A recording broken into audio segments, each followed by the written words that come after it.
అందరికీ నమస్కారం అండి. శైలజ వినిపించే కథల ఛానల్కు స్వాగతం.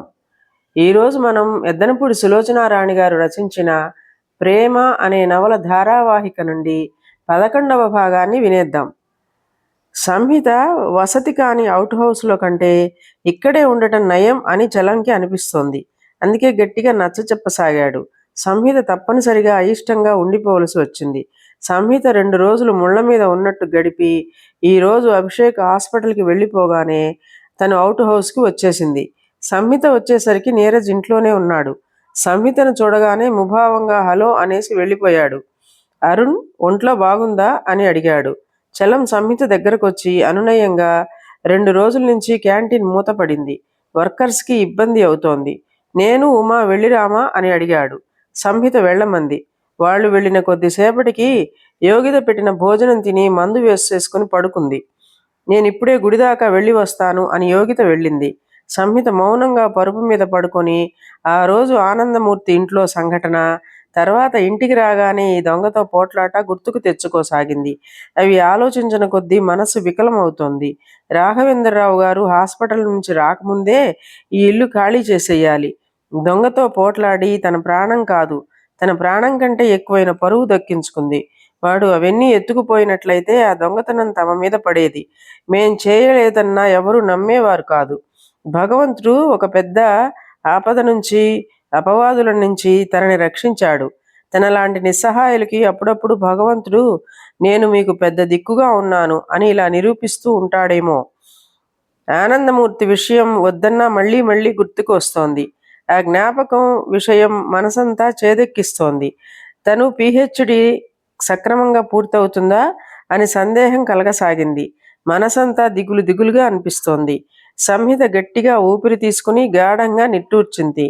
ఇంతలో తలుపు మీద టక్ టక్ మని వేళ్లతో కొట్టిన శబ్దం అయింది. సంహిత కళ్ళు తెరిచింది. ఎదురుగా తలుపులు తెరిచి ఉన్న గుమ్మంలో అభిషేక్ నిలబడి ఉన్నాడు.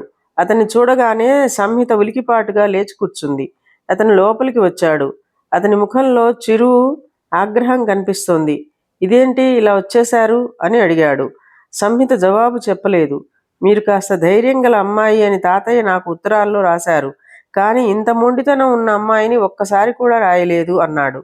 సంహిత దానికి జవాబు చెప్పలేదు. నిశ్శబ్దంగా చేయి చాచి పరుపు కింద పెట్టిన బ్యాగ్ తీసి అందులో నుంచి తాళాల గుత్తి తీసి అతనికి అందించింది.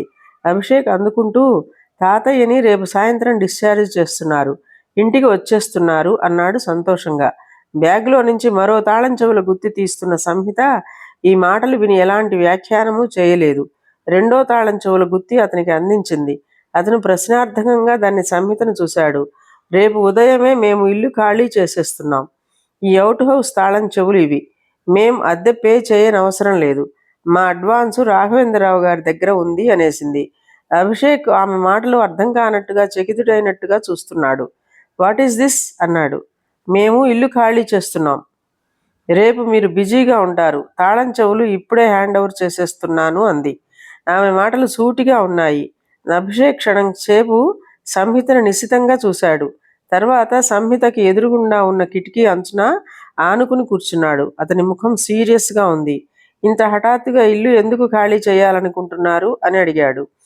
ఎప్పుడో ఖాళీ చేయాలనుకున్నాను. రాఘవేంద్రరావు గారి సుస్థి వల్ల ఆగిపోయాను. ఇప్పుడు అసలు అంత అవసరం ఏమొచ్చింది? వెళ్ళిపోవాలని అనుకున్నాం. వేరే ఇంటికి అడ్వాన్స్ కూడా ఇచ్చాము. అక్కడ చేరకపోతే అది పోతుంది. అంత ప్రమాదం ఏమొచ్చింది ఇప్పుడు? అది మా స్వవిషయం, అందరితో చర్చించలేను. కానీ తాతయ్య ఇంటికి వచ్చే వరకు మిమ్మల్ని జాగ్రత్తగా చూడమని చెప్పారు. మీరు వెళ్ళదలుచుకుంటే నాకు అభ్యంతరం లేదు. కానీ మీరు ఇల్లు ఆయనకే అప్పజెప్పాలి. అది మీ బాధ్యత. రేపు సాయంత్రం తాతయ్య వచ్చేస్తున్నారు.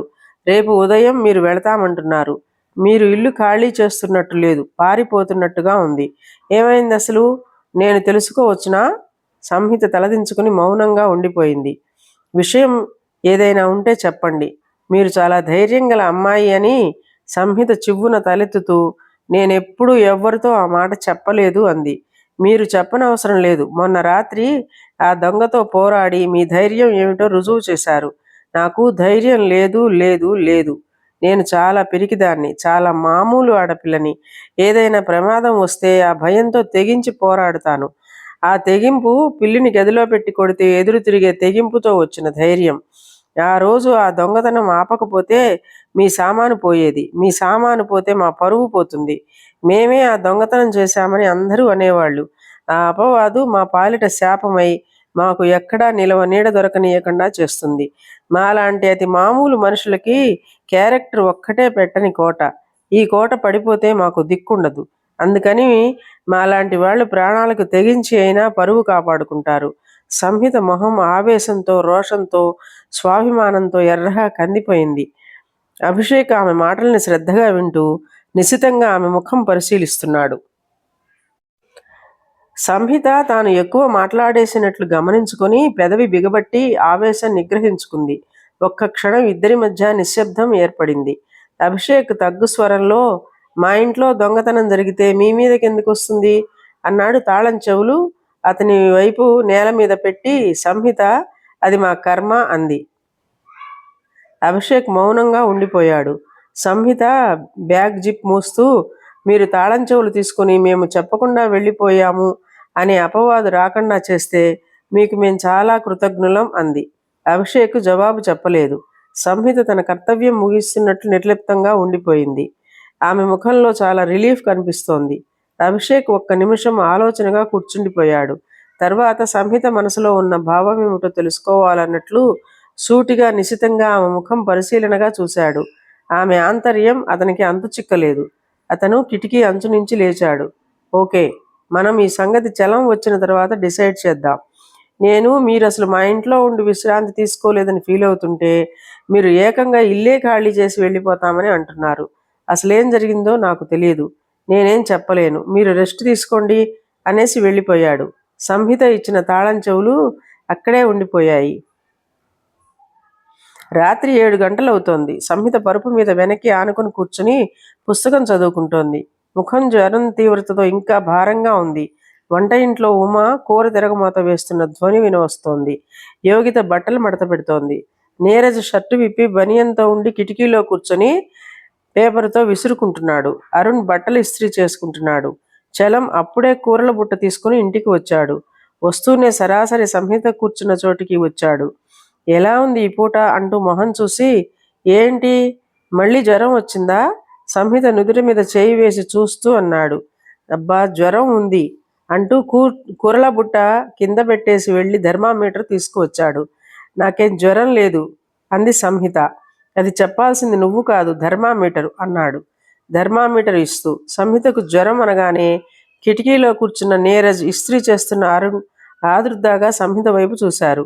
యోగిత, నేను పొద్దున డాక్టర్ దగ్గరికి వెళదామని చెప్తున్నాను అంది. సంహిత థర్మామీటర్ నోట్లో పెట్టుకుని తీసి ఇచ్చింది. చలం చూశాడు. అబ్బా, 102 ఉంది. వెంటనే డాక్టర్ దగ్గరికి తీసుకెళ్ళాలి అన్నాడు ఆదుర్దాగా.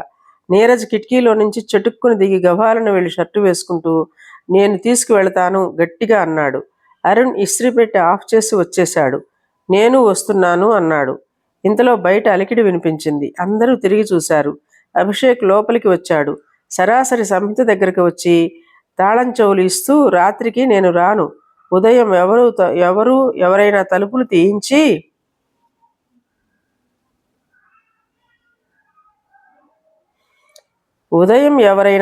తీయించి పాలు కాయించి తోడు పెట్టమని అమ్మమ్మ చెప్పింది అన్నాడు. సంహిత ఆ మాటలు విననట్టే ఊరుకుంది. చలం అభిషేక్ను చూడగానే ఆదుర్దాగా, సంహితకు 102 జ్వరం ఉందండి, డాక్టర్కి తీసుకువెళుతున్నాం అన్నాడు.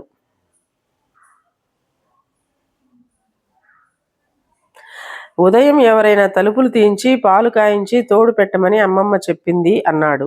సంహిత ఆ మాట విననట్టే ఊరుకున్నది. చలం అభిషేక్ను చూడగానే ఆదుర్దాగా, సంహితకు 102 జ్వరం ఉందండి, డాక్టర్ దగ్గరికి తీసుకెళ్తున్నాం అన్నాడు. తాళం చెవులు సంహిత పరుపు మీద పెట్టి వెళ్ళబోతున్న అభిషేక్ ఆగి ఇటు తిరిగాడు. జ్వరం ఉందా? సంహిత ముఖం వంక చూశాడు. అవును, ఇదిగో చూడండి థర్మామీటర్ అందించాడు చలం. అభిషేక్ థర్మామీటర్ చూసి చలానికి ఇచ్చేశాడు. నేను అటే వెళుతున్నాను, డాక్టర్ గారి దగ్గరికి తీసుకువెళతాను. చలం, మీరు కూడా రండి సంహితతో, కారు ఇక్కడికి తీసుకువస్తాను అనేసి వెళ్ళిపోయాడు. సంహిత వద్దు వద్దు అంది. చలం ప్రాధేయపూర్వకంగా, అలా అనకమ్మా, నా బంగారు తల్లివిగా. రేపు మనం ఇల్లు ఖాళీ చేయాలంటున్నావు కదా, డాక్టర్ దగ్గర ఒక ఇంజెక్షన్ తీసుకుంటే జ్వరం తగ్గుతుంది. లే పద అంటూ చెయ్యి పట్టుకుని బలవంతంగా లేవదీశాడు. అప్పటికే అభిషేక్ కారు తెచ్చి వరండా ముందు ఆపు చేసి దిగి వచ్చాడు. నేను రాను చలం, నాకు బాగానే ఉంది అంటూ చలంతో పెనుగులాడుతున్న సంహితని అభిషేక్, డోంట్ బి సిల్లీ, తీసుకురండి చలం గారు అంటూ దారి తీశాడు. అభిషేక్ కారు వెనక డోరు తెరిచి పట్టుకున్నాడు. చలం సంహితని పట్టుకొని వెనక సీట్లో కూర్చున్నాడు. అభిషేక్ గ్లాస్ ఎత్తి డోర్ వేసి ముందు భాగంలో డ్రైవింగ్ సీట్లో కూర్చున్నాడు. మరుక్షణం కారు చప్పుడు లేనట్లే బయలుదేరి వెళ్ళిపోయింది.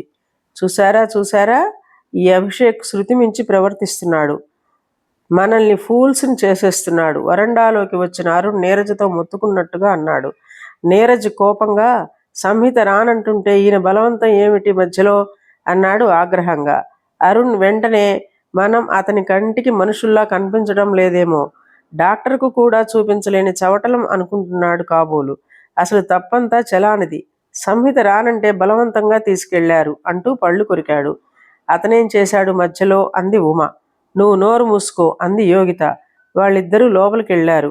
అరుణ్, నీరజ్, మీరేమన్నా ఉపాయం చేసి మన సంహితని వీళ్ళ బారి నుంచి రక్షించాలి అన్నాడు. నీరజ్ కఠినంగా, నాకు మండిందంటే వాళ్ళను తీసుకెళ్లి ట్యాంక్ బండిలో ముంచుతాను అన్నాడు. ముందు ఆ పనేదో మొట్టమొదటి ఈ చలాన్ని చేయండి, మీకు పుణ్యం వస్తుంది అన్నాడు. ఒక్క చలాన్నే కాదు, సంహితను బాధ పెట్టే ఎవరినైనా చేస్తాను అన్నాడు తీక్షణంగా అరుణ్ని చూస్తూ. అతని చూపులకి అరుణ్ బిక్కచచ్చి బెదురుగా చూశాడు. నీరజ్ లేచాడు. ఛీ, ఈ అభిషేక్ వచ్చిన తర్వాత నాకు పీస్ ఆఫ్ మైండ్ పోయింది, ఈ ఇంట్లో సంతోషమే పోయింది. ఆ ముసలాయన ఎప్పుడు హాస్పిటల్ నుంచి వస్తాడో, ఇతను ఎప్పుడు అమెరికా పోతాడో అన్నాడు. అరుణ్ సంతోషంగా, సరిగ్గా నేను అనుకుంటున్న మాటలు మీరే అనేశారు అన్నాడు. సంహిత లేని ఈ ఇల్లు నాకు పరమ బోర్, నేను క్లబ్కు పోతున్నాను అనేసి వెళ్ళిపోయాడు. మీరైతే క్లబ్కి వెళతారు, నేనెక్కడికి వెళతాను, ఈ బోర్ భరించక తప్పదు అరుణ్ సణుక్కున్నాడు. డాక్టర్ గారు సంహితను పరీక్ష చేసి ఇంజెక్షన్ ఇచ్చి ప్రిస్క్రిప్షన్ రాసి, ఈ మందులు వాడండి, రేపటికి తగ్గిపోతుంది అన్నాడు. ప్రిస్క్రిప్షన్ తీసుకుని సంహిత చలానికి ఇచ్చేసింది. చలం చేతిలో పెట్టుకున్నాడు. Okay, thank you, good night. Abhishek లేచి డాక్టర్ గారికి చేయి అందించి కరచాలనం చేస్తూ అన్నాడు. గుడ్ నైట్ బ్రేవ్ లేడీ, నీ ధైర్యం గురించి నేను మా పిల్లలకి చెప్పాను. ఆపదలు వచ్చినప్పుడు ముఖ్యంగా ఆడపిల్లకి కావాల్సింది మనోధైర్యం, అది నువ్వు రుజువు చేశావు అని ప్రశంసాపూర్వకంగా అన్నారు. మా సంహిత అది ఒప్పుకోవడం లేదు అన్నాడు చలం. ముగ్గురు బయటికి వచ్చారు. ఒక నిమిషం, నేను ఈ పక్క మెడికల్ షాప్లో మందులు కొనుక్కొని వస్తాను, మీరు కారులో కూర్చోండి అన్నాడు చలం. నేను కూడా వస్తాను. సంహిత అతని వెనకే వెళ్ళింది. అభిషేక్ వచ్చి కారులో కూర్చున్నాడు. అతని మనసులో అమెరికా నుండి నాయనమ్మ ఫోన్లో 4-5 రోజుల్లో బయలుదేరిరా అని చేసిన హెచ్చరికలే వినిపిస్తున్నాయి. అతని మనసు విషాదమైంది. నాయనమ్మ తనను అమ్మమ్మ తాతయ్యల మాట కూడా ఎత్తనీయదు. వాళ్ళంటే ఆమెకి ఈర్ష్య. తన మీద ఆమెకే పూర్తిగా సర్వాధికారాలు ఉన్నాయన్నట్లు చేస్తుంది. తనని ఏమీ అనదు. అమ్మమ్మని తాతయ్యని తోలనాడుతుంది. ఎంత అవమానం చేయటానికైనా వెనకాడదు. ఆమె నోటికి భయపడే వీరికి దూరంగా ఉన్నాడు. 6 నిమిషాలు గడిచాయి. అతను చలం వాళ్ళు ఇంకా రాలేదేమిటా అని మెడికల్ షాప్ వైపు చూశాడు. చలం, సంహిత షాపు బయట నిలబడి ఉన్నారు. చలం ఎవరితోనే మాట్లాడుతున్నాడు. చలం మొహం ఆదుర్దాగా ఉంది. అభిషేక్ టైం చూసుకుంటున్నాడు. తను మళ్ళీ హాస్పిటల్కి వెళ్ళాలి, టైం అవుతోంది. చలం మాట్లాడుతున్న వ్యక్తిని ఎక్కడ నుంచోమని చేత్తో చూపించి సంహితను తీసుకుని కారు దగ్గరికి వచ్చాడు. అభిషేక్ వెనక డోరు తెరవబోతుంటే చలం ముందు డోరులో నుంచి వంగి, సార్, మా ఫ్యాక్టరీలో పనిచేసే నా తోటి శంకరం భార్య స్టవ్ ప్రమాదంలో చీర అంటుకొని ఒళ్ళు కాలి హాస్పిటల్లో చావు బతుకుల మధ్య ఉందిట. మీరు సంహితని ఇంటికి తీసుకువెళ్ళండి, నేను హాస్పిటల్కి వెళ్ళి చూసి వస్తాను, ప్లీజ్ ఏమీ అనుకోవద్దు అన్నాడు. సంహిత వెంటనే, నన్ను ఇంటి దగ్గర దింపేసేళ్ళు అంది. మా తల్లిగా, పాపం శంకర్కి ఎవరూ లేరు, నీకు తెలుసు కదా, నువ్వు ఇంటికి వెళ్ళు, నేను తొందరగా వచ్చేస్తాను, ఈ మందులు వేసుకో అంటూ మందులు కవర్ ఇచ్చాడు. అభిషేక్ వెనక డోరు వేసేసి ముందు డోరు తెరిచాడు. ఆదుర్దాగా ఉన్న చలం సంహితని బలవంతంగా కారు ముందు సీట్లో కూర్చోబెట్టేసి డోర్ వేసేశాడు. నేను ఉంటాను అని అభిషేక్ చెప్పి వెనక్కి తిరిగి మెడికల్ షాప్ దగ్గర ఉన్న అతని దగ్గరికి పరిగెత్తాడు. కారు కదిలింది. సంహిత నిస్సహాయంగా ఏమీ అనలేనట్టు మౌనంగా ఉండిపోయింది. కారు జనసమర్థంగా ఉన్న ప్రాంతం నుంచి మెల్లగా వస్తోంది. ఒకచోట ట్రాఫిక్ లైటు స్టాప్ చూపించడంతో కారు ఆగింది. సంహిత తల తిప్పుకుని బయటకు జనం వైపు చూస్తోంది. అభిషేక్ మళ్ళీ టైం చూసుకున్నాడు. అమ్మమ్మ నా కోసం ఎదురు చూస్తూ ఉండి ఉంటుంది, తనలో తను అనుకుంటున్నట్లుగా అన్నాడు. సంహిత వెంటనే డోర్ తెరుస్తూ, నేను ఆటోలో వెళ్ళిపోతాను, మీరు నర్సింగ్ హోమ్కి వెళ్ళండి అనేసింది. అభిషేక్ గబాలన డోర్ హ్యాండిల్ పట్టుకుని ఆపేశాడు. మిమ్మల్ని ఇంటి దగ్గర దించేసి వెళతాను అన్నాడు. ఇంతలో ట్రాఫిక్ సిగ్నల్లో గ్రీన్ లైట్ వెలిగింది. కారు కదిలింది. అభిషేక్ డ్రైవ్ చేస్తూ, మీకు తొందరపాటు తగదు, త్వరగా నిర్ణయాలు చేయడం ఒక్కోసారి చాలా ప్రమాదానికి దారితీస్తుంది అన్నాడు. సంహిత మౌనంగా ఉండిపోయింది. కొద్దిసేపటి తర్వాత అతను మళ్ళీ అన్నాడు, తాతయ్య ఉత్తరాల్లో మీ గురించి రాస్తుంటే మిమ్మల్ని చూడాలని ఎంతగానో అనుకున్నాను. కానీ ఇక్కడికి వచ్చిన తరువాత మీతో తాతయ్య రాసిన సంగతులు చెప్పి పంచుకునే అవకాశమే నాకు దక్కలేదు. అతను గట్టిగా ఊపిరి తీసుకుని వదిలాడు. తాతయ్య రేపు సాయంత్రం ఇంటికి వస్తున్నారు. బహుశా నేను 2-3 రోజుల్లో తిరిగి వెళ్ళవలసి వస్తుంది. మీరు ఇల్లు ఖాళీ చేసి వెళ్ళిపోతామంటున్నారు. తాతయ్య అమ్మమ్మ ఒక్కళ్ళు ఉండాలి. I am worried. సంహిత నిర్లిప్తంగా అతని మాటలు వింటోంది. అతను కాస్త ఆగి మంద్ర గంభీర స్వరంతో, సంహిత, ఒక చిన్న రిక్వెస్ట్. మీరు అమ్మమ్మ తాతయ్య ఇంటికి తిరిగి వచ్చేంత వరకు ఎక్కడికి వెళ్ళొద్దు ప్లీజ్. నేను చలాన్ని రిక్వెస్ట్ చేస్తాను. నేను అమెరికా వెళ్ళి 1 నెల రోజుల్లో తిరిగి వస్తాను. నేను మళ్ళీ వచ్చేంత వరకు మీరు ఇల్లు ఖాళీ చేయొద్దు. మీరుంటే నాకు చాలా హెల్ప్ చేసినట్టుగా ఉంటుంది. అమ్మమ్మ తాతయ్యని ఈ స్థితిలో వదిలి వెళ్ళడం ఏమిటి అని మీరు అనుకోవచ్చు. I am helpless. కొంతమంది కొన్ని దురదృష్టాలు వెంటాడుతాయి. సంహిత నిరాసక్తిగా వింటోంది. I love my grandparents more than my life. నా ఈ జీవితంలో సెల్ఫ్ ఆఫ్ బిలాంగింగ్ ఉన్నది వారి ఒక్కరితోనే. కానీ దురదృష్టం, నేను వారికి దగ్గరగా ఉండలేను. నేను దూరంగా ఉండి వారి క్షేమ సమాచారాలు చూడటమే వారికి పరిపూర్ణ రక్షణ. మా నాయనమ్మ నేనంటే చాలా పొసెసివ్. ఇంకెవ్వరి నీడని, ముఖ్యంగా మా అమ్మ తాలూకు వాళ్ళనెవ్వరినీ నా చుట్టుపక్కలకి రానియదు. టీనేజ్లో తెలియక ఆవేశంతో ఎదురు తిరిగాను. 14 సంవత్సరాల వయసులో సింగపూర్కి హాలిడే అని వచ్చి ఇండియా వచ్చేశాను. అమ్మమ్మ తాతయ్యలతో కలిసి ఉన్నది 15 రోజులే అయినా ఆ సంతోషం కొద్ది రోజులు అయినా అదొక మర్చిపోలేని అనుభవం. నా చోటు వీళ్ల దగ్గరే, మా బామ్మ దగ్గర కాదని తెలిసింది. నేను ఇండియా వచ్చానని తెలియగానే బామ్మ వచ్చేసింది. ఆమె నన్ను శిక్షించలేదు.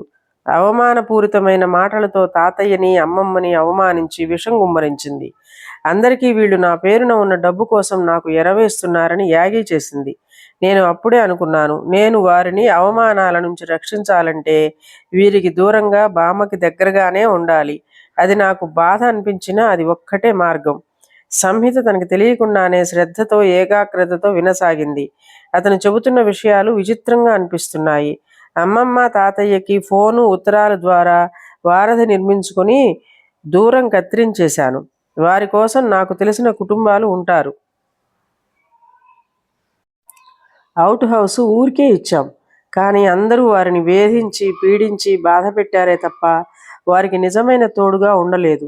అక్కడున్న నా మనసంతా వారి దగ్గరే ఉంటుంది. 8 సంవత్సరాల క్రితం ఒక బిజినెస్ టూర్ టీంతో మెంబర్గా వచ్చాను. ఇక్కడ ఏదైనా వ్యాపారం ప్రారంభిస్తే తరచూ రావచ్చునని నా ఆశ. కానీ మా నాయనమ్మ మొదట్లోనే దాన్ని సమాధి చేసేసింది. నా ఫ్రెండ్స్ వెనక్కి వెళ్ళిపోయారు. తాతయ్య ఉత్తరాల్లో మీ గురించి రాస్తుంటే నాకు చాలా సంతోషంగా అనిపించింది. ఉత్తరాల నిండా మీ కబుర్లే. మా గురించి నువ్వు దిగులు పడనవసరం లేదు అని వ్రాశారు. నాకు ఇన్నేళ్లకి వాళ్ళ గురించి నిశ్చింత ఏర్పడింది. నాకు మీరంటే ఎంతో గౌరవం అనిపించింది. చెప్పానుగా, I love my grand parents. వారిని చూసుకునేవారంటే ఈ లోకంలో అంతకంటే నాకు ఇష్టమైన వ్యక్తులు ఇంకెవ్వరూ ఉండరు. Thanks Samhita, you helped me very much. నేను వచ్చినప్పటి నుంచి ఈ మాట మీకు చెప్పాలని, చెప్పే అవకాశం దొరకదేమోనని అనుకున్నాను. మిమ్మల్ని చూడగానే మీరు నాకు చాలా రోజుల నుంచి తెలిసిన వ్యక్తిగా అనిపించారు. సంహిత మౌనంగా వింటోంది. అతని బాధ ఏమిటో పంచుకున్నట్లుగా ఉంది. అతను మొహమాటం లేకుండా అహం లేకుండా మనస్సులో మాట నిజాయితీగా చెప్పేసినట్లయింది. ఇద్దరూ నిశ్శబ్దంగా నిలబడిపోయారు. ఆ నిశ్శబ్దం ఆనందంగా ఉంది. ఆ మౌనంలో ఏదో దగ్గరితనం, ఒక బాధ్యతని మౌనంగా పంచుకున్న ఆత్మీయత. అభిషేక్ మనసులో ఇంత బాధ ఉందని సంహిత ఊహించలేదు. కాస్త ఆగి అతనన్నాడు, మీరు చాలా అదృష్టవంతులు సంహిత. ఎందులో? అప్రయత్నంగా అడిగింది. అతను క్షణం క్రితం మాట్లాడిన తీరు ఆమెలో సంశయాన్ని, నిర్లిప్తతని నిలువున విరిచి ముక్కలు చేసి పారేసినట్లయింది. చలన్ లాంటి స్నేహితుడు మీకు జీవితంలో దొరికినందుకు. He is a perfect gentleman. జీవితంలో అలాంటి మన మంచి కోరే ఒక మంచి స్నేహితుడు ఉన్న మనిషి చాలా అదృష్టవంతుడు అని నా నమ్మకం. సంహిత మాట్లాడలేదు, కానీ మనసులో సంతోషం కెరటంలా లేచింది. అందరూ చలాన్ని ఈసడిస్తారు. అతనిలో మానవత్వానికి వంకర అర్థాలు తీసి గేలి చేస్తారు. అందరిలా కాకుండా అభిషేక్ చలాన్ని అర్థం చేసుకుని గౌరవంగా మాట్లాడుతున్నాడు. సంహితకి నిజంగా చాలా సంతోషంగా అనిపించింది. అతని వైపు తిరిగి చిరునవ్వుతో థ్యాంక్ యూ అంది. అభిషేక్ కూడా అదే సమయంలో తల తిప్పి ఇటు చూశాడు. అతను మొట్టమొదటిసారిగా సంహిత పెదవుల మీద చిరునవ్వు చూశాడు. ఆ చిరునవ్వుతో ఆమె ముఖం సౌందర్య దీప్తితో ఎంత అందంగా ఉంటుందో అతను గమనించాడు. కారు వెళుతోంది. సంహితకి అతను పక్కన అలా ఉంటే మనస్సుకి ఏదో నూతన శక్తి వచ్చి చేరుతున్నట్లుగా అనిపించసాగింది. అతని సాన్నిహిత్యంలో తను ఇంతవరకు ఎప్పుడూ ఎవరి దగ్గర పొందని ఒక నిశ్చింత, ఒక ధైర్యం కలుగుతున్నాయి. సంహితకి తన స్థితి తనకే విచిత్రంగా అనిపిస్తోంది. రాత్రి 7 గంటలవుతోంది. భువన విజయం మేడ అంతటా లైట్లు వెలుగుతూ కళకళలాడుతోంది. ఇంటి లోపల సంహిత, ఉమా, యోగిత, చలం, అరుణ్ సందడిగా తిరుగుతూ ఎవరికోసమో వేచి చూస్తున్నట్లుగా మాటి మాటికి గుమ్మం వైపు చూస్తున్నారు. ఇంతలో కారు శబ్దం అయింది. చలం గవాలను పరిగెత్తుకెళ్లి గేటు బార్లా తెరిచాడు. అభిషేక్ డ్రైవ్ చేస్తున్న కారు వచ్చి పోర్టికోలో ఆగింది. అభిషేక్ దిగి వెనక డోర్ తెరిచాడు. కారులో నుంచి రాఘవేంద్రరావు గారిని భుజం చెట్టు చేయి వేసి మెల్లగా దింపాడు. సంహిత పరుగున వచ్చింది. రుక్మిణమ్మ గారిని చలం పట్టుకుని దింపాడు. ఇంటి గుమ్మం ముందు ఉన్న మెట్ల మీద సంహిత, యోగిత, ఉమా, అరుణ్ వెల్కమ్ హోమ్ అని అక్షరాలున్న కాగితం బ్యానర్ పట్టుకుని వచ్చి నిలబడ్డారు. అంకుల్, వెల్కమ్ హోమ్ సంహిత అంటుంటే అందరూ వంత పాడుతున్నట్లు బిగ్గరగా అరిచారు. రాఘవేంద్రరావు గారు వారిని చూస్తూ thank you my children, thank you అంటూ ఉండగా ఆయన కంఠం గద్గదికమై కళ్ళల్లో ఆనందాశ్రువులు నిలిచాయి. అందరూ ఆయన దగ్గరకు వచ్చారు. ఆయన సంహితను చూస్తూ ఏమ్మా, ఒక్కసారి కూడా మళ్ళీ నన్ను చూడ్డానికి రాలేదు అన్నారు. అంకుల్, సంహితకి ఏం చెప్పాలో తెలియనట్టు ఆగిపోయింది. రుక్మిణమ్మ గారు సంహిత భుజం మీద చేయి వేసి మెట్లెక్కుతున్నారు. సంహిత, చలం ఆమె చేయి బట్టి నడిపిస్తూ ఇంట్లోకి తీసుకొచ్చారు. రాఘవేంద్రరావు గారుని అభిషేక్ ఇంట్లోకి తీసుకురాగానే తాతయ్య, ఇంటికి వచ్చేసావు, థ్యాంక్ గాడ్ అన్నాడు సంతోషంగా. రాఘవేంద్రరావు గారు మనుమడి చేయి గట్టిగా పట్టుకొని సరాసరి బీరువా మీదన ఫోటో దగ్గరకు తీసుకువెళ్లారు. క్షణంసేపు ఆయన ఆ ఫోటోని తనివి తీరా సుదీర్ఘంగా కన్నార్పలేనట్టు చూశారు. అభిషేక్ ఆయన మనసులో భావం తెలిసినవాడిలా భుజం చుట్టూ బుజ్జగిస్తున్నట్టు చేయి వేసి, రండి తాతయ్య, ఎమోషనల్గా అవ్వద్దు, మీరు ఇంకా బాగా రెస్ట్ తీసుకోవాలి అని డాక్టర్ గారు చెప్పారు అంటూ తీసుకొచ్చి సోఫాలో కూర్చోబెట్టాడు. అప్పటికే సంహిత రుక్మిణమ్మ గారిని సోఫాలో కూర్చోబెట్టి వెళ్ళి మంచినీళ్ళ గ్లాసులు ట్రేలో తీసుకుని వచ్చి అందించింది. రాఘవేంద్రరావు గారు గ్లాస్ తీసుకుంటూ థ్యాంక్ యూ డియర్ అన్నాడు. సంహిత అందరికీ ఇచ్చి ట్రే అభిషేక్ దగ్గరికి తెచ్చింది. ఫోన్ వైపు వెడుతున్న అతను ఆగి ట్రేలో గ్లాస్ తీసుకుంటూ సంహిత కళ్ళల్లోకి చూస్తూ థ్యాంక్ యూ వెరీ మచ్ అన్నాడు. అతని మాటల్లో కృతజ్ఞత ప్రతిధ్వనిస్తోంది. దాదాపు గంట తర్వాత ఆ ఇంట్లో మంద్రస్థాయిలో మ్యూజిక్ వినిపిస్తోంది. డైనింగ్ టేబుల్ దగ్గర అందరూ కూర్చుని భోజనం చేస్తున్నారు. రాఘవేంద్రరావు గారు జోక్స్ వేసి నవ్విస్తున్నారు. అందరూ విరగబడి నవ్వుతున్నారు. వంట పదార్థాలున్న గిన్నెలు చేతులు మారుతున్నాయి. ఇంకొంచెం వేసుకోండి అభిషేక్ చలాన్ని హెచ్చరిస్తుంటే చలం చేతులు అడ్డుపెట్టి బాబోయ్, వద్దు వద్దు, ఇప్పటికే ఎక్కువ తిన్నాను అన్నాడు. అభిషేక్ అరుణ్ని అడిగాడు. అరుణ్ నాకేం అభ్యంతరం లేదు అన్నాడు. రాఘవేంద్రరావు గారి కళ్ళు అభిషేక్ ముఖం మీదనే నిలిచినాయి. ఆవిడ సడన్గా ఎడం చేయి ముఖానికి అడ్డం పెట్టుకుని ఒక్కసారిగా ఏడవసాగింది. కబుర్లు చెబుతూ మాట్లాడుతున్న అందరిలో అభిషేక్ తనే మొదట ఆమెను గమనించాడు. అమ్మమ్మ పిలిచాడు. ఆవిడ ఏడుపు మరింత ఎక్కువైంది. అందరూ మాటలాపి నిశ్శబ్దంగా ఆగిపోయారు. అభిషేక్ కుర్చీలో నుంచి లేచి వెనక్కి జరిపి వెంటనే ఆమె వైపుకు వచ్చాడు. భుజం మీద చేయి వేస్తూ అనునయంగా అమ్మమ్మ అంటూ పిలిచాడు. ఏడుస్తున్న ఆమె గబాలను అతని చేయి పట్టుకొని, అభి, నువ్వు మమ్మల్ని వదిలి వెళ్లకు. మేము నువ్వు లేకుండా బతకలేము. నీవెక్కడికి వెళ్ళొద్దు. తలెత్తి అతన్ని బేలగా చూస్తూ అంది. అతను వెంటనే జవాబు చెప్పలేదు. అసక్తుడుగా చూస్తున్నాడు. నిజం చెప్పు అభి, నా మీద ఒట్టేసి చెప్పు. నువ్వు మమ్మల్ని ఒంటరిగా వదిలేసి వెళ్ళవు గదూ? నిలదీస్తున్నట్లుగా అడిగింది. రుక్మిణి, నువ్వు అభిని చాలా ఇబ్బంది పెట్టేస్తున్నావు అంటూ రాఘవేంద్రరావు గారు హెచ్చరించారు. ఆ మాటల తర్వాత ముందు భోజనం గాని ఆగ్రహంగా అన్నారు ఆయన. సంహిత అన్నంలోకి చూస్తోంది. చలన్ రాఘవేంద్రరావు గారిని, రుక్మిణమ్మ గారిని చూస్తున్నాడు. వాళ్ళందరి ముఖాల్లో హఠాత్తుగా నవ్వులు మాయమయ్యాయి. అభిషేక్ రుక్మిణమ్మ గారిని అనునయిస్తూ, అమ్మమ్మ భోజనం చేయి, మనం తర్వాత మాట్లాడదాం అన్నాడు. రాఘవేంద్రరావు గారు అందరినీ ఉద్దేశించి చూస్తూ, ప్లీజ్ క్యారీ ఆన్ అన్నాడు. అభిషేక్ వచ్చి కూర్చున్నాడు. ఇక్కడంతా గంభీరమైన వాతావరణం అలుముకుంది. అందరూ నిశ్శబ్దంగా తలలు వంచుకొని తినసాగారు. మర్నాడు సాయంత్రం సంహిత పరుపు మీద కూర్చొని చదువుకుంటోంది. యోగిత, ఉమా చాప మీద పువ్వులు పోగు చేసి మర్నాడు పొద్దున్న ఫ్యాక్టరీలో దేవుడి ఫోటోకి వేయడానికి పూలమాల గుచ్చుతున్నారు. నీరజ్, అరుణ్ ఇంట్లోనే ఉన్నారు. చలం ఫ్యాక్టరీ నుంచి అప్పుడే వచ్చి స్నానం చేసి బట్టలు వేసుకుంటున్నాడు. యోగిత సంహితతో, రుక్మిణమ్మ గారు ఈ పూట కూడా మనల్ని భోజనానికి రమ్మనమని మరీ చెప్పారు. వంట హోటల్కి ఆర్డర్ ఇచ్చారట అంది. నేను రాను, నాకు ఇష్టం లేదు. మీరు ఇంట్లో వంట చేయకపోతే చెప్పండి, క్లబ్కి వెళ్ళి తింటాను, నీరజ్ విసురుగా అన్నాడు. నేను కూడా డిటో అన్నాడు అరుణ్. షర్టు వేసుకుంటున్న చలం, పెద్దవాళ్ళు ఏదో సందడి కోసం పిలుస్తారు, మనం వెళితే తప్పేం లేదు అన్నాడు. అవును అంది ఉమా. సంహిత ఏమంటుందో అంది యోగిత. తల దువ్వుకుంటున్న చలం హఠాత్తుగా, అడుగు అభిషేక్ వస్తున్నాడు అన్నాడు. అందరూ తిరిగి చూశారు. అభిషేక్ లోపలికి వచ్చాడు. అతని చేతిలో ప్లాస్టిక్ పేపర్ చుట్టి ఉన్న రంగురంగుల పెద్ద బొకే ఉంది. అతను సరాసరి సంహిత దగ్గరకు వచ్చాడు. అందరూ చూస్తుండగానే చేతులకి అది అందిస్తూ, my heartiest thanks to you అన్నాడు. సంహిత అప్రయత్నంగా అందుకుంది. తాతయ్య ఆరోగ్యంగా ఇంటికి తిరిగి వచ్చారు. 4-5 తెలిసిన వారిని, ఫ్యామిలీ ఫ్రెండ్స్ని డిన్నర్కి పిలిచాను. మీరంతా కూడా రండి అన్నాడు. ఎవరూ మాట్లాడలేదు. అందరూ సీరియస్గా మౌనంగా ఉన్నారు. చలం ముందుకు వచ్చి, అలాగే తప్పకుండా వస్తాం అన్నాడు. అభిషేక్ వెళ్ళిపోయాడు. నేను డిన్నర్కి రాను. సంహిత భోజనాలు, వ్యవహారం చాలా వరకు వచ్చింది అన్నాడు నీరజ్. ఇందులో తప్పేముంది అన్నాడు చలం. నీకు అసలు వెన్నెముక ఉందా అని ఎప్పుడూ ఎవరినో ఒకరిని మంచి చేసుకోవటం ప్రాకులాడతావు. సంహితని అతని మాయమాటలతో లోపరుచుకోవడానికి చూస్తున్నాడు. సంహిత అతని ప్రలోభంలో పడిపోయింది. ఇక సర్వనాశనం జరగబోతోంది. అరుణ్ ఆవేశంగా అన్నాడు.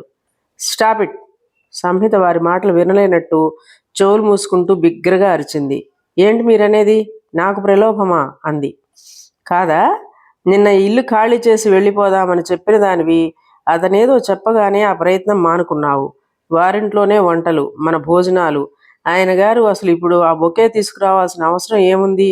ఏ ప్రలోభం లేకపోతే నువ్వు అది అతని ముఖం మీద విసిరి కొట్టేదానివి కదా. అతని మాయలో పడిపోయావు. చెప్పు, నేను అన్నది నిజం అవునా కాదా అన్నాడు నీరజ్ ఆవేశంగా.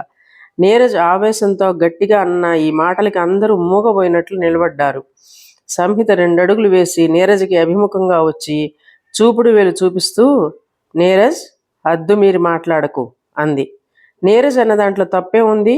నేను అభిషేక్ వ్యవహారం చూస్తూనే ఉన్నాను. నువ్వేదో అతని సొంత మనిషిలా ప్రవర్తిస్తున్నాడు. అతను ఇవాళ ఉండి రేపు వెళ్ళిపోయేవాడు. అతని కోసం నువ్వు మమ్మల్ని లక్ష్య పెట్టడం లేదు. నువ్వు చాలా తెలియగలదానివని అనుకున్నాను. నువ్వు ఒట్టి మామూలు ఆడపిల్లవి. అభిషేక్ని సొంతం చేసుకుందామని కలగంటున్నావా? ఇతడు 3 రోజులు ముచ్చట్లాడి అమెరికా ఎగిరి చక్కా పోతాడు. నువ్వు అతని గుడ్డిగా నమ్ముతున్నావు. సంహిత వేగంగా అరుణ్ దగ్గరికి వచ్చింది. చాచి అతని చెంప మీద కొట్టింది. ఛీ, మీరేం మనుషులు? కాస్త ఆడా మగ కలిసి మాట్లాడితే కథలు అల్లేయడమేనా? ప్రపంచంలో నాకెవరన్నా ప్రలోభం లేదు. నా చదువు మీద తప్ప నాకు ఇంకెవ్వరి మీద నమ్మకం లేదు. నాకు ఎలాంటి ఆశలు లేవు. నా చదువే నాకు దైవం. ఛీ, ఇంత నీచంగా ఆలోచిస్తారని అనుకోలేదు. మీ మనసులో ఉన్న కుళ్ళంతా బయట పెట్టారు. ఇక మీతో నేను ఒక్క క్షణం కూడా కలిసి ఉండను. Good bye. సంహిత బయటకు వచ్చేసింది. చలం వచ్చి అరుణ్ కంఠం పట్టుకుంటూ, అరుణ్, నీకెంత ధైర్యం? ఎవరితో మాట్లాడుతున్నావో తెలియడం లేదా? సంహిత ఇల్లు ఖాళీ చేసి వెళ్ళాలి అంది. నేనే వద్దని వారించి ఆపాను. వాళ్ళు వచ్చిన తర్వాత వెళదామని అన్నాను. నువ్వు సంహితని అనుమానిస్తావా? నిన్ను చంపేస్తాను అన్నాడు. యోగిత, ఉమా వచ్చి చలం చేతుల్లో నుంచి అరుణ్ని బలవంతంగా లాగి రక్షించారు. 11వ భాగం సమాప్తం. ఈ కథ మీకు నచ్చినట్లయితే లైక్ చేయండి, షేర్ చేయండి, కామెంట్ చేయండి, సబ్స్క్రైబ్ చేసుకొని నన్ను ఎంకరేజ్ చేయండి. నమస్కారం అండి.